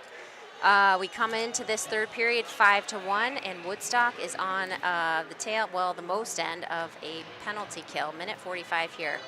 Carl, anything in particular you're looking for this last period of play? Well, again, it's Woodstock seeing how well conditioned they are. They're not going deep in their bench, and you saw the U-32 depth and really wear down Woodstock in that second period. U-32 starting to connect on their passes and certainly getting some great looks on some great hands play by their skilled players. But Woodstock's going to have to dig down deep to fight off a surging and deep U-32 squad here in the third. Yeah, I totally agree with that. There's a lot of depth here for Coach Shane and his U-32 Raiders, having a great season this year with a record of 15-3, and just played together. These guys have all played together for a really long time, so we expect them to play a complete game right on through. Woodstock on a penalty kill for the next couple of minutes here. And, going to be stretched out a little bit as in a 5-on-4 situation. So we'll see what they're able to do defensively. And they are able to clear, so that's good. Scribner back for U-32. Just doing that smooth, slow roll that he does. But Woodstock gets a nice hard clear. Good shot right on the stick of Chase Piquel. It was 15-8 shots. You might Yes. have already mentioned it in No, the I second period didn't. for Yep. U-32. Yes, thank you. I was going to get to that and just kind of space. If we both just start being hockey fans, y'all aren't going to hear any sound because we love this sport. So, U-32 still here on the power play, just under a minute left to go. U-32 outshot Woodstock a little higher on this last round. They had a couple of penalties that they were in their favor, I should say. So they got a few more shots off. So Palazzo just really been busy in net for Woodstock. A lot of effort here. Colton Warren zips around. The ice is really wet and behind the net. Great save for Palazzo at point blank range. It's always interesting how different rinks and different temperatures within those rinks makes the ice conditions something. Oh. Wow, what a beauty. That's a Raider goal. Saban Kitchen gets the rebound there from Max Scribner. I don't even know. Did you? Yeah, I think Scribner backhanded it over to him. What a find, but again, a one-timer. And really nothing that Palazzo could do. He had Scribner shut down and locked up near post. Far post was wide open. Yeah, and it looked like from our angle here that he just really threaded the needle. Palazzo's reaction was good. There wasn't a ton of space, but Scribner stuffed it in there. So 6-1. Raiders about a minute and a half into this third period. The Raider goal scored at 1:39 of the third period by number 11, Saban Kitchen, assisted by number 5, Max Scribner. Oh, great shot off here for Woodstock. Has Piquel looking, able to deflect there. Yeah, this always makes sense, right? But when a team's not on a penalty kill, they're just able to spread out more, be more offensively minded. Really good efforts there by Woodstock. Speed coming in here, that's Heiss. Oh, I'm surprised that's not a high stick. Usually bat those down with your hand. Yeah, I guess he had a high control toward the end of his stick, but it was close. Yep, well, they didn't call it, so that must mean the plan. They know the call. We've got senior Jackson where are we at? Number 14, John Widner. Sorry about that, John. Back on the ice for U-32. Woodstock with a clean break here, 2-on-none, as the shot goes all the way down to Chase Piquel and goes just outside of the net. Scary moment there for Chase Piquel as he was looking at 2 Woodstock jerseys and no camo jerseys just for a minute there. Now some speed coming through traffic. Scribner goes down in a heap. Ooh, we might have a Woodstock player that just needs a minute, so we'll keep an eye on him. Maybe injury to penalty, insult to injury, and this looks like a hurt player along with a penalty going against Woodstock. Yes, yeah, definitely. I think We've talked about this a couple times. Scribner's a big dude, and if you collide with him, that's probably not going to feel great. So we'll give these guys just a minute. Our trainer, Justin, out on the ice with Woodstock. And we'll check back. And we'll take a quick break. You're watching hockey on CVTsport.net.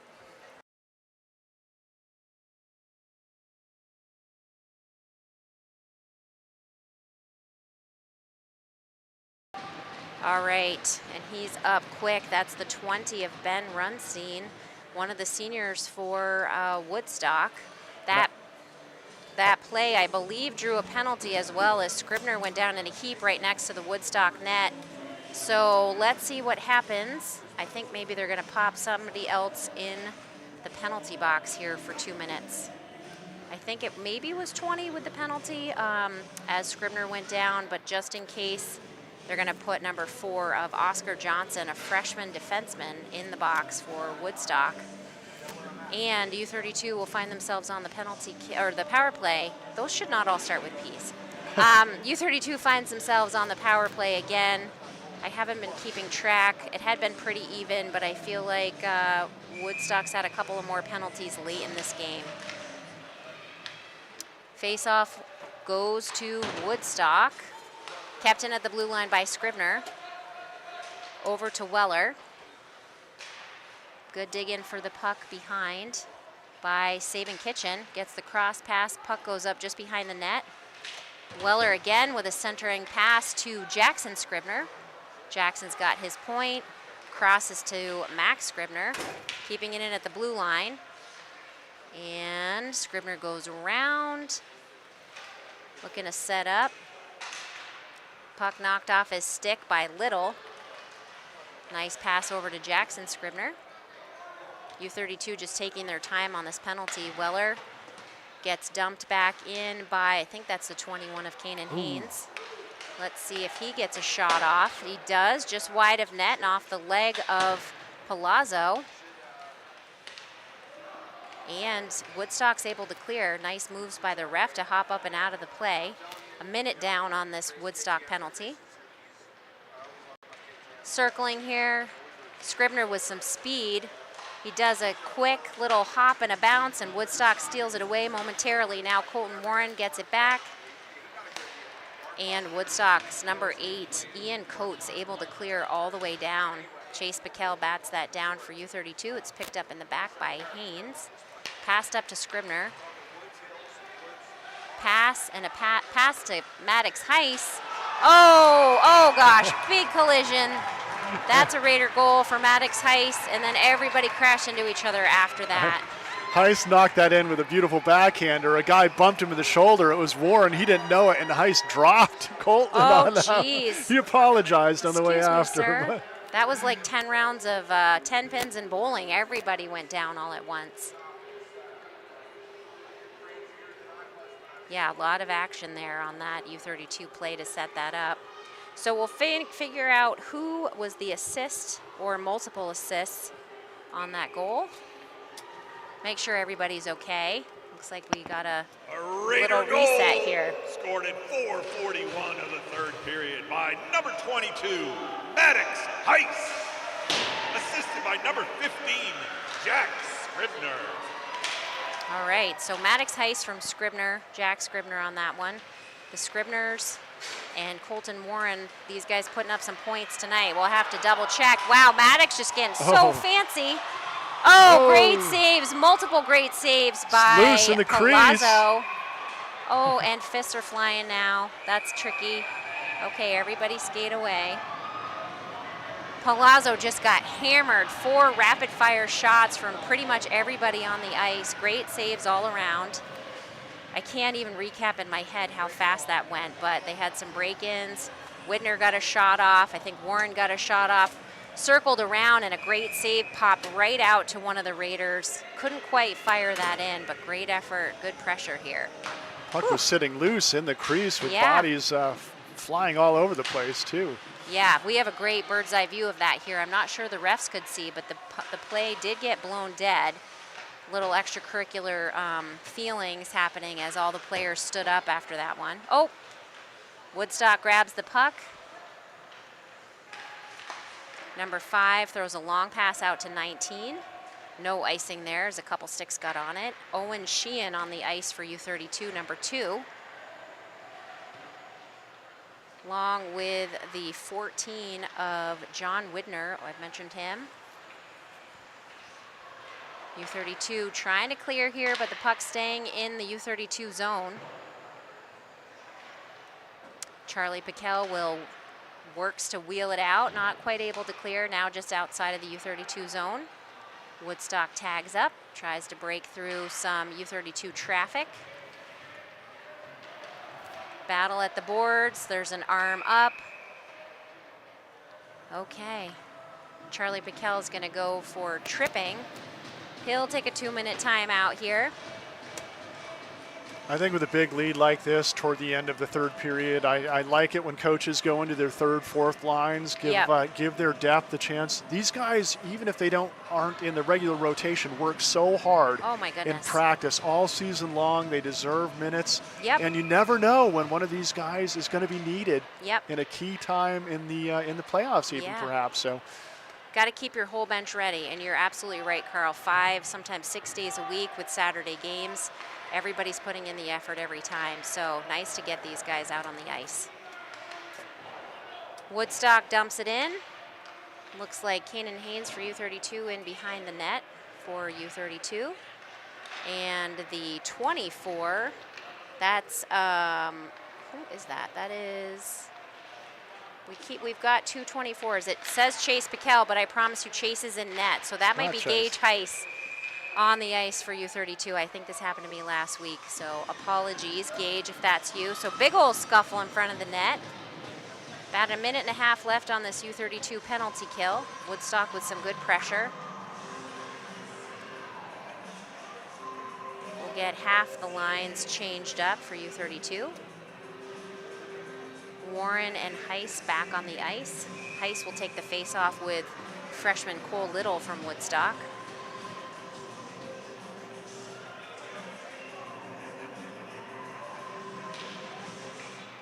Players on that outside circle zooming in on the face-off again. The ref just does not want to see that. U32 clears out. The telltale stripes on the helmet of Colton Warren bring the puck down in. They are still on a penalty kill. So they wisely escape. 1 skates in, 3 stay out. Number 5 of Kyle Costalis with the puck for Woodstock. Passes it up to his teammate. Picked up by Scribner. Kept out at the blue line. Now thrown back in by Heiss. Back to Costalis. And he's got the aid of Ian Coates that gets a shot off and a nifty glove save for Chase Piquel. Throws it back out into play. Another shot off. Goes in behind the Raider net. The 25 of Reed Allegretti throws it in behind to his teammate. Time winding down on this U32 penalty. Kanan Haynes trying to clear out for U32. Max Scribner steals it out. See if he can get that puck up and out of net. Oh, same team, guys. Here they go. Max is followed closely by Maddox Heiss. Everybody goes down. Everybody's back up. Heiss trying to get a pass off. He does to Scribner. He's got Haynes at the blue line. Heiss is back there, throws a slap shot on goal. On goal, saved by Palazzo. Colton Warren trying to do some stick handling. It's taken out by the 6 of Marshall Somerville, who's had a fantastic game. Finds himself one-on-one with the goalie. And no goal. Wow, I had to count on the ref for that one because I just can't see that far. Chase Piquel's completely sprawled out in the starfish position, down on net. That might have been 2 or 3 saves on that same surge there. And the last one was just a diving glove save. Pretty impressive by Piquel. Absolutely. U32 must have done something illegal on those shots now because they find themselves on the penalty kill. So a Raider sitting here for 2 minutes. Woodstock's going to be on the power play. These are the names. These 5 skaters for Woodstock are the ones we've been talking a lot about. So their power play line out.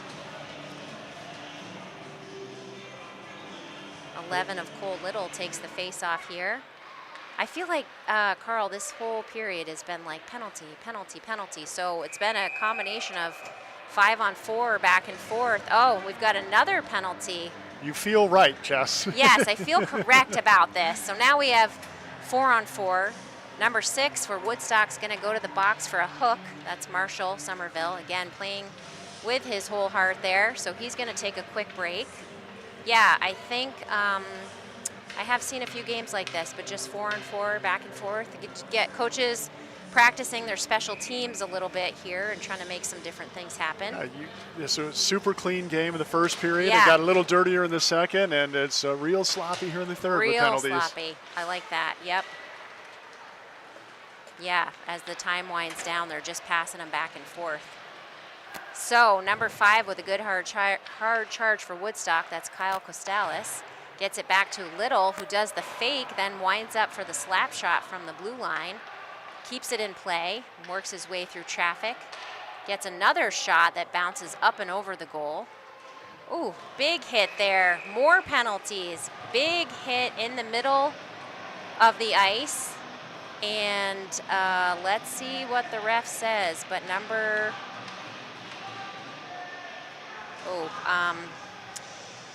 help me out, Carl. Roughing. Number 6, whichever player that was, sorry, is going to the box for roughing because it was kind of a weird mid-ice, off-the-puck sort of interaction.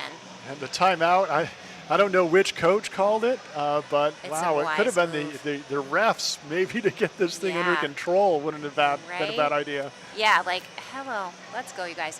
So they pointed to Woodstock on the penalty, or sorry, on the timeout. That's probably a good call. Now we're going to have a 4-on-3 for about a minute and a half. And then as those first 2 penalties were almost overlapping, yeah, the refs probably need a break too, right? It's a lot to see. I feel like for the speed of boys high school hockey in Vermont, I'd love it, and I know there's not enough people, but I'd love it to see 3 or 4 refs, right? Because they can't be in all the places all the time. It's a very physical game. But I know we are in such a referee shortage just in all sports at the youth level. So I think I just saw one of the refs change out whistles. The P in his first whistle was getting worn out from being blown. Oh my God, so that's so funny. So true. I mean, we'll have to watch the replay. I normally keep track of penalties. I just haven't been today. And I feel like these teams have just traded back and forth. This is the first time we've seen 2 penalties up on the board simultaneously for one team. So good call on the timeout. Everybody just regroup. What you don't want to see happen here is somebody get in their feelings and make a big hit, potentially get a major, and possibly even sit for a future game. Not for either team, right? You're winding down your last games of the season. U-32 does not play Saturday, so their last regular season game is next Wednesday against Brattleboro, and that'll be in Barrie, officially a home game. So you just want to keep all your players in play. Plenty of other stuff can happen that might impact your ability to be on the ice. So we got to keep it legal, right? So 4-on-3 here for at least a minute and 10 seconds or so. Woodstock taking the advantage to clear that all the way down. The 23 of Braden O'Donnell on defense for U-32 skates back behind his goal. He picks up the puck. And now Heiss passes up to Warren. Like you said earlier, Carl, I don't think, it's not surprising to me that they were tied in points because they were on the ice together almost all the time and they were assisting back and forth. So no surprise on the points there. Oh, beautiful interception by the Woodstock Wasps. Number 5, that's Kyle Costales. He's been super busy on the ice today. And more back and forth here. Now Warren brings it down for U-32, throws a nifty pass over to Heiss. Oh, they both skate over it.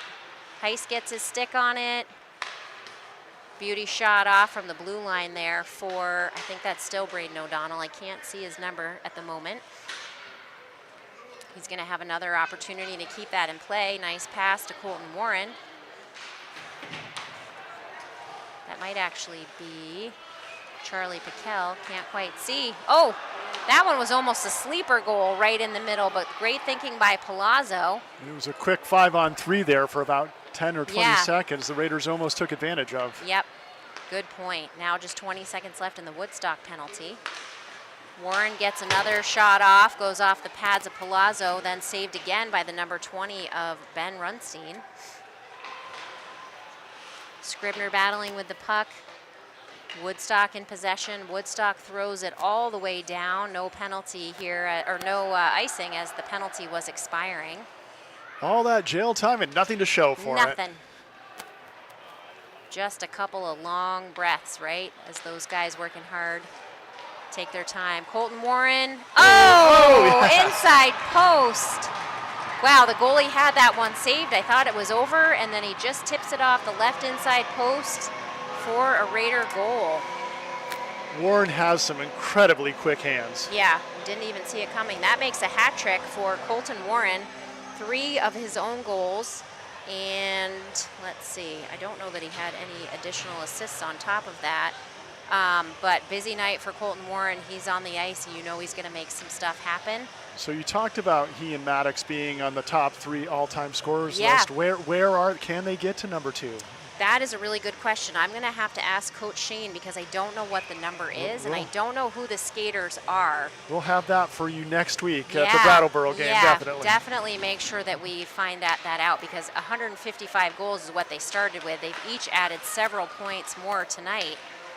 So I don't know if that's, 10 goals, 15 goals, 100 goals. Does it count playoffs? I'm not sure. We'll get back to you. Look at the fancy hands here coming through for Kitchen. Nice job. Maintains that. Weller passes over to Scribner. Scribner trying to get puck back, throws it on net. Around the back here. Kitchen. Ooh, keeps his head up, keeps going. U-32 trying to keep it in the Woodstock zone here. Weller reaches just past the stick and on to the Woodstock. Ooh, Woodstock couldn't quite get their stick on it, and U-32 brings it all the way back down. Fancy moves in the skates. Charlie Piquel trying to make something happen for U-32. Mid-ice collision. And that's going to be a trip against U-32. So we tried, Carl, for like 2 minutes. We had no penalties on the board. That was a tough one, a hip check to the mid-deck.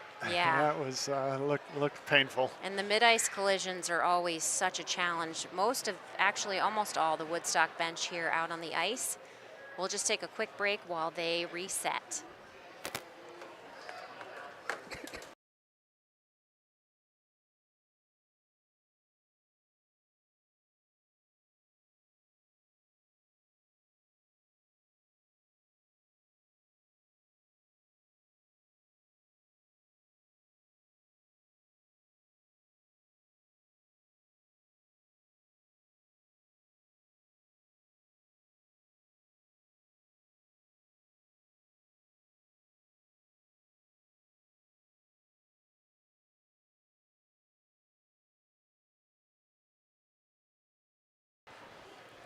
All right, everybody up and on their own. Good team support here from Woodstock, supporting their injured player. Third period, scored by number 8, Colton Warren, assisted by number 5, Max Scribner, and number 32, Chase McKell. Well, isn't that fun? We love when the goalie gets an assist. We talked about nice. that, Yeah. and then it happened. Excellent. Okay. All right, so. It scared me for a second there. I thought perhaps they replaced Chase in goal, but that's right. He did get it out of the goal, so yep. Good deal. Nice one. All right, so U-32 on a penalty kill now for almost the rest of this game. Just under 2 minutes for a big open ice hit just a second ago. Widner with the puck throws it down into the Woodstock zone. Pressure here from the 17 of Aiden Zeno. Nice to see Aiden on the ice here. Scribner looking to ice it down, and he does, as U-32's on the penalty kill.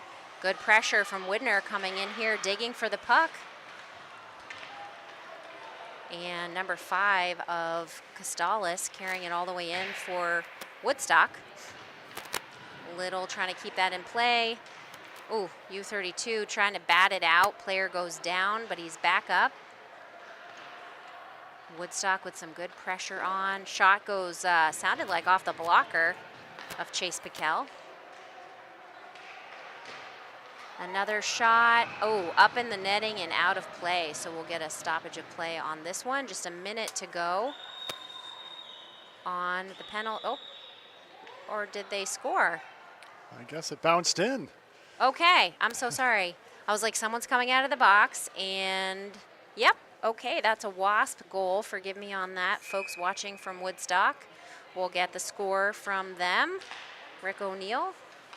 Nice power play goal for Woodstock on that. I lost track of it. It almost looked like it hit the ceiling. Yeah, I thought it bounced up off of Piquel, but Centering pass there for Lino, just kept in at the blue line, but then taken out by Woodstock. Brought back here by the 24 of Gage Heiss. Lino goes hard in the boards looking for the puck. And the 13 of Nathan Nance, very physical player for U-32, gets the hit on. Now again, Costales takes the puck down for Woodstock. Throws a centering pass in, intercepted initially by Woodstock. Or sorry, it looked like it was off a U-32 player, but Chase Piquel holds it at the net. Scored at 13:25 in third period by number 5, Kyle Costell. Assisted by number 6, Marshall Somerville, and number 25, Reed Algrigetti. Nice, those guys have been working hard this whole game, so a nice Woodstock goal by Costales. With assists from Somerville and the 25 of Allegretti, as we've got just a minute to go left in this period and this game.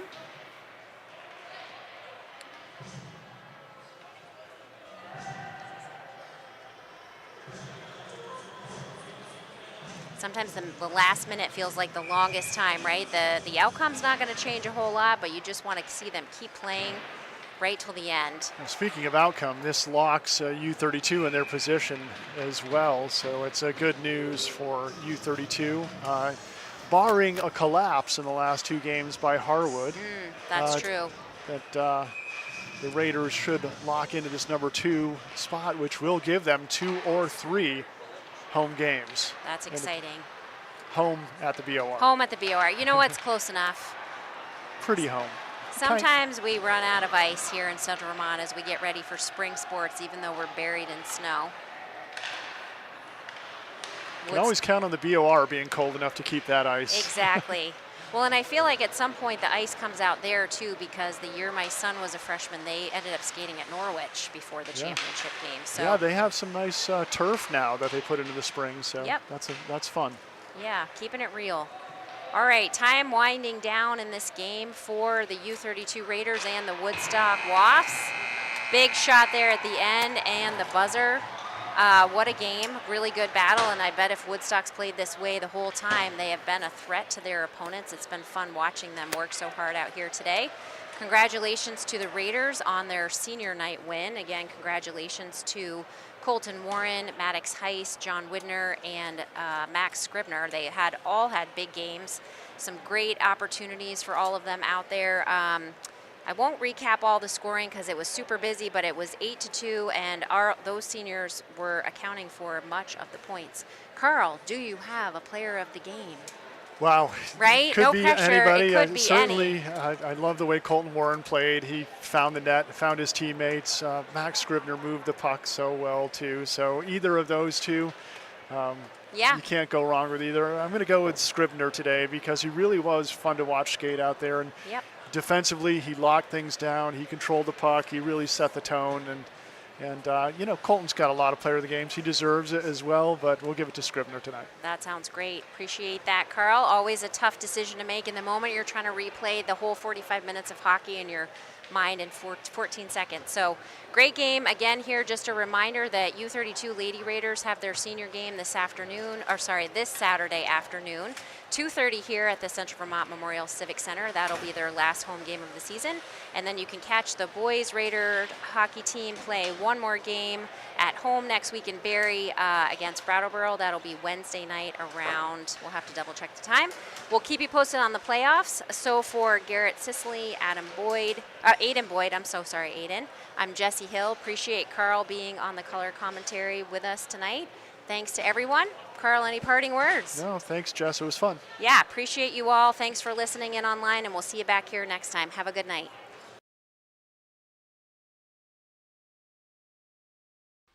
This has been a local sports video production brought to you by CVTsport.net, your local sports video leader. We'd like to thank our longtime partners, CVTV723.org, channel 192 and 194, Central Vermont Community Access Television, and Orca Media, Onion River Community Access Television in the greater Montpelier area is media for the people. My daddy made this. Daddy!